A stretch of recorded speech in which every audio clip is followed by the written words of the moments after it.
सैर कर दुनिया की ये जिंदगानी फिर कहाँ, गर जिंदगी मिल भी गई तो ये जवानी फिर कहाँ। आइए आप सबका स्वागत करते हैं बीएचयू वर्ल्ड के मालवीय एकेडमी में। जैसा कि आप लोग देख रहे होंगे, बहुत सारे न्यूज आए, बहुत सारी न्यूज पे वीडियोस भी आए, हमारे चैनल से लगातार आपको गाइडलाइन दी गई। उसके बीच आप सबको मैं CUET 2022 में कुछ आपकी क्वेरी थी, लगातार आपके क्वेश्चन थे, लगातार आप इंतजार कर रहे थे इस चीज का कि सर कब ज्योग्राफी के डोमेन सब्जेक्ट की बात होगी, कैसे हम यूनिवर्सिटी में डोमेन सब्जेक्ट लेंगे, क्या हम ज्योग्राफी चुन सकते हैं और अगर चुनेंगे तो कैसे तैयारी करेंगे, क्या क्या हम पढ़ेंगे। इन सारे सवालों को हम एक सिलेबस में आपको समेटते हुए आपको एक अलग ही लेवल पर बताएंगे, जहां पे आपको बहुत ही आसान हो जाएगा, बिना लोड के, बिना किसी टेंशन के आप बेहतर तैयारी कर सकेंगे और उससे बेहतर चल सकेंगे। क्योंकि आप जानते होंगे, आप बैक सीन देखे होंगे या फिर आप और भी वीडियोस देखे होंगे जो हमारे अलग अलग चैनल से, जैसे आप मालवीय एकेडमी 2.0 भी देखे होंगे। एक नया चैनल आ गया है CUET की तैयारी के लिए, उसका डिस्क्रिप्शन आपको दे दिया गया है इस वीडियो के नीचे, वहां भी आप जाकर सब्सक्राइब कर लेंगे। क्योंकि सबसे बड़ी आपको ये लग भी रहा होगा कि हमारे जितने भी टीचर हैं वो वेल क्वालिफाइड हैं, सब नेट क्वालिफाइड हैं, और आपको जो NTA का एक डर बना हुआ है, समझिए कि वहीं से सभी लोगों का उद्भव हुआ है, उसी के सब लोग हैं। तो आपके तो परिवार से ये चीजें हो रही है, फिर डरना क्यों है। आपके परिवार की चीजों को हम समेटते हुए आपको लाते हैं। क्योंकि आपके बेसिक नॉलेज के लिए बता दें कि, और आप टीचर से मिले भी होंगे, जैसे पवन सर हैं, सूरज सर हैं, ऋषभ सर हैं, वो सब क्वालिफाइड हैं, सब नेट क्वालिफाइड हैं। इवन ऋषभ सर तो JRF भी हैं, JRF क्वालिफाइड हैं। मैं आपको आपके सामने ज्योग्राफी लेकर आ रहा हूं। मेरा नाम है शिव मोहन मिश्रा, जैसा आपको विजुलाइज हो रहा होगा, शिव मोहन सर। मैं भी इस ज्योग्राफी से ही नेट क्वालिफाइड हूं और वर्तमान समय में यहां पर मैं बनारस हिंदू यूनिवर्सिटी के अंतर्गत ही लॉ कर रहा हूं, मैं LLB का कोर्स कर रहा हूं। तो चलिए एक बार पूरी एनर्जी के साथ हम अपना जो मेन मकसद है, मेन मोटो है, आपको शुरुआत करते हैं। वहां पर आप देख रहे होंगे कि यहां पर डोमेन सब्जेक्ट लिखा हुआ है, तो आपको बिल्कुल ही कंफ्यूज नहीं होना है। क्योंकि ज्योग्राफी आपको दो जगह टकराहट देगी, दो जगह उसकी आहट आएगी। एक बार आपसे मिलेगी जनरल रूप में और एक बार मिलेगी आपको स्पेशल रूप में, डोमेन सब्जेक्ट के रूप में। तो यहां पर बात हो रही है डोमेन सब्जेक्ट की। एकदम क्लियर कंसेप्ट होना चाहिए। बार बार ये चीजें आपके माइंड में नहीं आनी चाहिए कि सर ये जो ज्योग्राफी है ये क्या सबके लिए है या डोमेन वालों के लिए है। तो मैं यहां पर क्लियर कर दूं कि उसके लिए हम अलग से सीरीज एक लेकर आएंगे। आपको बताया जाएगा कि सबके लिए ज्योग्राफी क्या है। जो जनरल ज्योग्राफी है उसको अलग से आपको सिलेबस दी जाएगी। यहां पर हम केवल उन लोगों की बात कर रहे हैं जो ज्योग्राफी के साथ आगे जाना चाहते हैं, ज्योग्राफी को जीना चाहते हैं, ज्योग्राफी में पढ़ना चाहते हैं। तो उस चीज की डिस्कशन यहां किया जाएगा। अब आइए हम आपको ले चलते हैं सिलेबस की तरफ। आप देख रहे होंगे यहां पर पाठ्यक्रम बिल्कुल आपको टॉपिक वाइज सजाया हुआ है। जैसे कि आपको पता होगा कि हम लोगों की रिसर्च टीम काफी मेहनत करती है।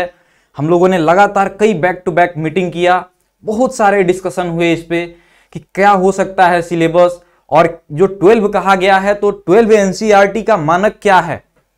कभी कोविड के दौरान आप देखे होंगे कि थोड़ी बहुत सिलेबस के साथ छेड़छाड़ भी की गई। तो हम लोगों ने अलग अलग बोर्ड का ये एनालाइज किया। CBSE के जो करंट सब्जेक्ट हैं, करंट जो चल रहा है, उसको हम लोगों ने ध्यान में रख करके एक सिलेबस डिस्कस किया है जो हम लोगों के डोमेन स्पेसिफिक ज्योग्राफी के लिए जरूरी है। अब आप इसमें देखेंगे कि इस पाठ्यक्रम में हम कुल जो आपको लेक्चर वाइज आपको मिलेगा, यहां पर इसमें पहला टॉपिक आपको दिया गया है मानव भूगोल, प्रकृति और विषय, human geography, nature and scope. ये आपको पढ़ना है। किस तरह से ज्योग्राफी के बारे में हम पढ़ेंगे, वहां से क्या क्वेश्चन होंगे। फिर उसके बाद है कि विश्व की जनसंख्या वितरण कैसी है। आप भी जानते हैं, आप कहीं मेले में गए तो मेला में आपको भीड़ अलग मिलता है ना, कहीं आप पूजा स्थल पे गए तो वहां भीड़ अलग मिलता है ना। इसी तरह से पूरे विश्व में हमारा पॉपुलेशन का एक तरह डिस्ट्रीब्यूशन नहीं है। वो सारी चीजें हैं वो डेटा के साथ, वो करंट डेटा के साथ आपके सामने लाई जाएगी और आपको सबसे बेहतर बनाया जाएगा। उसके बाद आप देखेंगे जनसंख्या वृद्धि के सिद्धांत, कैसे पॉपुलेशन का जो ग्रोथ होता है उसमें कौन कौन सी थियरी दी गई, एनसीईआरटी में कौन है, एनसीईआरटी की साइड बुक के साथ कौन सी थियरी है जो आपसे पूछा जाएगा, यहां पे सब कवर की जाएगी। आप अगले टॉपिक में आप देखेंगे ह्यूमन डेवलपमेंट, मानव का उद्भव के बाद उसका डेवलपमेंट कैसे हुआ है, कौन से यूनिट हैं, इंडिया की क्या पोजीशन है, कौन कौन से मेजर्स हैं जिसपे एक ह्यूमन के डेवलपमेंट के बारे में गणना की जाती है। इन सारे चीजों का जवाब हम यहां पर पाएंगे। अगला जो हम टॉपिक लिए हैं वहां पर आपको देखेंगे कि अलग अलग एक्टिविटीज, अपने जीविका के लिए हम अलग अलग एक्टिविटीज करते हैं, या तो हम एग्रीकल्चर करते हैं, या तो हम उद्योग धंधे लगाते हैं, या तो हम कोई टर्शियरी और क्वाटरनरी सेक्टर में काम करते हैं। उन सबको क्या उसमें इंडिया की स्थिति है, कौन कौन सा सेक्टर कितना डेवलप है, कौन सा डाटा रिलायबल है, क्या एनसीईआरटी का 2016 वाली बुक चलेगी, क्या 2022 वाली चलेगी या 2018 वाली चलेगी, कौन सी एनसीईआरटी मानक मानी जाएगी। इन तमाम चीजों को हम लोग इसमें देखेंगे विथ डेटा। नेक्स्ट आप देख रहे होंगे परिवहन और संचार, ट्रांसपोर्ट एंड कम्युनिकेशन। पूरे इंडिया में ट्रेवल करने के लिए, वर्ल्ड में ट्रेवल करने के लिए जितने भी ये टॉपिक हैं आपको दो डायमेंशन इसके मिलेंगे। वर्ल्ड में क्या इसकी सिनेरियो है, किस तरह से वर्ल्ड में डेवलपमेंट हुआ है, और इंडिया के कंटेक्स्ट में इसकी क्या चीजें हैं। तो ये सारी चीजें हम इस टॉपिक के अंतर्गत देखेंगे। फिर जो अंतर्राष्ट्रीय व्यापार होते हैं, किस देश से कितना व्यापार हो रहा है, कौन सा देश हमको ज़्यादा मदद कर रहा है, कहाँ से इंपोर्ट ज़्यादा हो रहा है, कहाँ से एक्सपोर्ट ज़्यादा हो रहा है, ये कब फ्लक्चुएट हुआ है, कब हमने किसी देश को अपने व्यापार से निकाल दिया है, ये सारी चीज़ें डिस्कस किया जाएगा विथ, इसमें ही एक सब टाइटल है मानव बस्ती के साथ। ये यहाँ पर स्पेशल देखिए मेंशन है विश्व और भारत के संदर्भ में, यानी ये चीजें पूरी तरह से हम वर्ल्ड में की सिनेरियो में देखेंगे और इंडिया के सिनेरियो में भी देखेंगे। फिर जो है भारत के संदर्भ में हम उसकी एक पॉपुलेशन हमने देखा था वर्ल्ड के संदर्भ में, अगला पॉपुलेशन हम देखेंगे इंडिया के संदर्भ में कि इंडिया में क्या सिनेरियो है, क्या कौन सा स्टेट इस तरह से पॉपुलेशन में ग्रोथ कर रहा है, कौन सा स्टेट उसके पीछे जा रहा है, कहां से डिस्ट्रीब्यूशन कहां है, कहां घनत्व कैसी है, ये सारी चीजें हम इसके अंतर्गत देखेंगे। साथ ही आप देख रहे होंगे यहां पर लैंड रिसोर्सेज और एग्रीकल्चर के बारे में, क्या हमारा वर्तमान में स्टेटस है एग्रीकल्चर सेक्टर में, किस सेक्टर को हम बूस्ट करा रहे हैं, किस सेक्टर डाउनफॉल में जा रहा है, कौन सा सेक्टर हमको इकोनॉमी में सबसे मजबूत करेगा, एनसीईआरटी के इसके पीछे किस तरह से क्वेश्चन प्लानिंग किए जाएंगे, इस चैप्टर की खूबसूरती आपको इसके अंतर्गत मिलेगी। फिर आप देखेंगे यहां पर कृषि के बाद आप देखेंगे वाटर रिसोर्स, मिनरल और एनर्जी।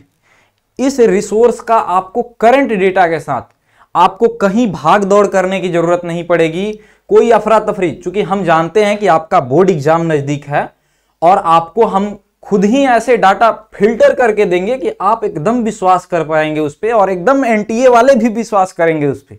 आपको कहीं भी कोई नहीं काट पाएगा, आपको सारा डाटा इंटरनेशनल कम्युनिटीज द्वारा जो पूरे वर्ल्ड में अपना प्रभाव स्थापित किया है वहां से निकाल करके आपके लिए लाया जाएगा, और एकदम जबरदस्त तैयारी आपकी इसमें होगी। कोई कंफ्यूजन नहीं है, आपको कहीं भागना नहीं है, फोकस होकर के एकदम रखना है। और आपको बोर्ड के एग्जाम के साथ साथ यहां एनटीए में भी ये चीजें बहुत मदद करने वाली है।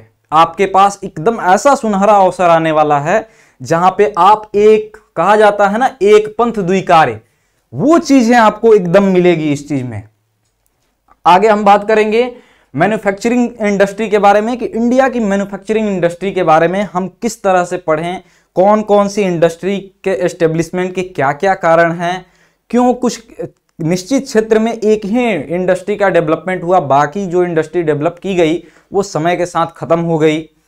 इन सब की चीज और साथ ही ये करंट डेटा के साथ एकदम बिल्कुल ही नए अंदाज में आपको सबसे इंटरेस्टिंग इसमें लगेगा, और उस समय ये रिसर्च टीम की मैं जो बात कर रहा था, आपको एक प्रभाव देखने को मिलेगा कि आज तक जो आप रटते आ रहे थे, एक ट्रेंड बना हुआ है कि खनिज में ये देश, ये राष्ट्र या फिर ये स्टेट आप रट जाइए, बिल्कुल ही आपको ऐसा दिया जाएगा कि आप बिल्कुल ही आसानी से कर लेंगे। कुछ कुल मिला करके आपको यहां तक कहा जाएगा कि आपको हम लोग घोर के पिलाने वाले हैं। बिल्कुल ही आपको डरना नहीं है। आप उसके बाद देखेंगे इंडिया में कैसे प्लानिंग रीजन्स हैं, कैसे डेवलपमेंट के लिए प्लान किया गया है, किस तरह से इसकी डेवलपमेंट को सस्टेनेबल डेवलपमेंट में चेंज करने की बात किया जा रहा है। ये सस्टेनेबल डेवलपमेंट होता क्या है, ये सारी चीज इसके अंतर्गत आपको, इस टॉपिक के अंतर्गत मैं आपके साथ बिल्कुल अच्छे से डिस्कस करूंगा। आगे आप देखेंगे और जो हमारा जो टॉपिक है जिसमें आप देखेंगे ट्रांसपोर्टेशन और कम्युनिकेशन। तो ट्रांसपोर्टेशन और कम्युनिकेशन आपको बार बार कंफ्यूज कर रहा होगा कि एक बार हमने और देखा फिर यहां आया। तो आपको बता दिया जाए कि जो टॉपिक बड़े हैं और काफी इंपॉर्टेंस वाले हैं और दो कंटेक्स्ट में पढ़ना है, वर्ल्ड में और इंडिया में, उसको हमने सेपरेट कर दिया है कि वर्ल्ड के कंटेक्स्ट में हम अलग से उसका अध्ययन करें और इंडिया के कंटेक्स्ट में अलग से अध्ययन करें, ताकि आप पे बर्डन ना पड़े, आपको बोर फील ना हो, एकदम अंदाज अलग होगा। उसके बाद आप देखेंगे जो नेक्स्ट जो 3 टॉपिक आपको मिलेगा, ये और लोगों से आपको बेहतर इसलिए बनाएगा क्योंकि और लोग जो ये यूज कर रहे हैं, जो सोर्स से वो ला रहे हैं, जहां से वो रिलाय कर रहे हैं, वहां पर वो केवल उस पार्ट को डिस्कस कर रहे हैं जो हमारा मेन कोर टॉपिक है, जो मेन कोर किताब है। लेकिन आपको ये जो भी आप 12 के एग्जाम में अपीयर हो रहे होंगे, जो भी ज्योग्राफी से संबंध रखे होंगे, उनको ये चीजें एकदम पता चली हुई होगी कि एक और भी किताब है जिसको हम प्रैक्टिकल की ज्योग्राफी कहते हैं। वहां पर हम क्या करते हैं, जाते हैं हंसी खेल में निकाल देते हैं। वहां पर सर जी ने भी कह दिया कि तो अपने से पढ़ लेना, और हम भी कहते हैं कि हम अपने से पढ़ लेंगे। तो उसका महत्व एनटीए के एग्जाम में बिल्कुल ही बढ़ने वाला है।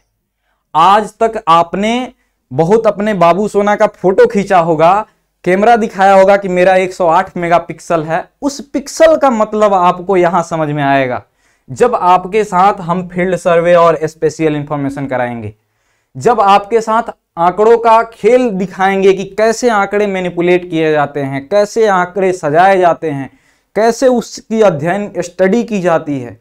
इस 3 टॉपिक के अंतर्गत हम मुख्य रूप से वो प्रैक्टिकल वाली चीजें देखेंगे।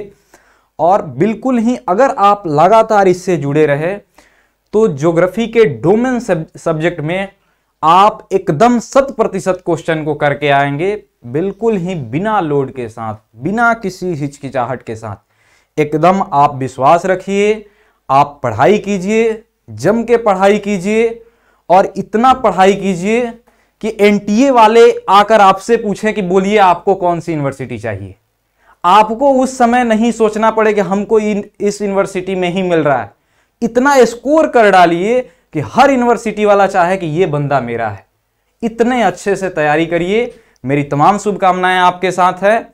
हम लोग समय समय के साथ जैसा भी शेड्यूल है आपको इन्फॉर्म किया जाएगा, और उस शेड्यूल के हिसाब से हम इस सभी लेक्चर को लेकर के आएंगे। धन्यवाद।